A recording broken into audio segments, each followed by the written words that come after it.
One of the most common gripes I heard about the original Destiny was that the storytelling left much to be desired. It was primarily for that reason that I didn't pick up Destiny until several months after the release of the Rise of Iron expansion. In the years prior, I had seen plenty of gameplay footage from the previous iterations of the game, but I had always heard the same thing echoing through the internet.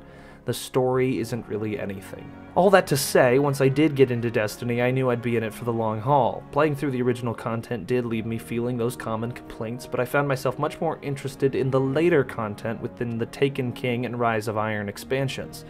At times, it definitely felt like the team at Bungie was trying to storytell itself out of holes they left in the Year 1 content, but all in all, the version of Destiny I first played in 2016 was a good one. It's no surprise to me that the initial teases and trailers for Destiny 2 seem to be heavily leaning into a much more dramatic narrative experience than the first title, since if as a layperson I had been consistently hearing a single complaint about Destiny's story, no doubt the developers heard it plenty more than I. And upon playing through the campaign of Destiny 2, I can safely say that Bungie's hard work has paid off. In stark contrast to Destiny's Year 1 story, Destiny 2's main story has a defined antagonist, clear stakes, and a much more satisfying conclusion. But as with any good MMO, Destiny 2's replayability lives and dies by its side quests. And while any MMO undoubtedly runs into gameplay repetition amongst its myriad side quests, Destiny 2 covers up any recycled gameplay with plenty of additional world building and story elements, even going so far as to foreshadow future expansions, which I'll get into later.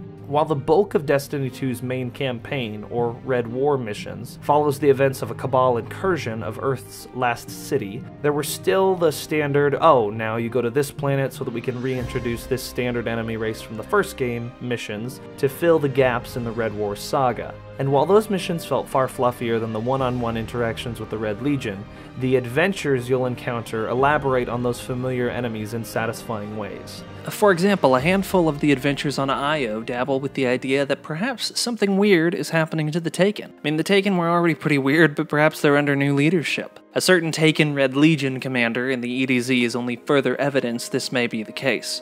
During an adventure titled Invitation from the Emperor on Nessus, you'll stumble across a group of Red Legion defectors in the process of transmitting Nessus geological data back to the Cabal Emperor Callus, whose arrival had additionally been foreshadowed in the first Destiny's Shield Brothers strike from the Taken King. Had I completed this adventure before Destiny 2's Leviathan raid launched, I would have been treated to a nice bit of tasteful foreshadowing. As such, it was still interesting to learn a little bit more about the Emperor's behemoth vessel.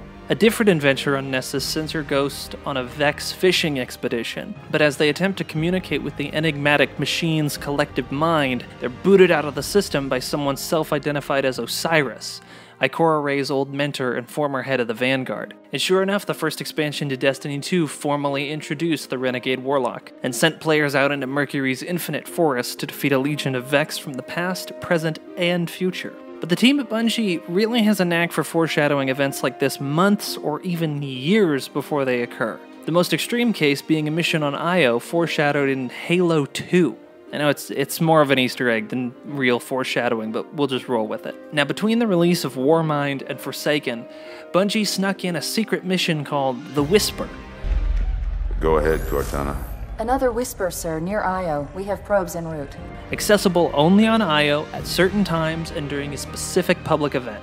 But back to the matter of why you should play Destiny 2's adventures.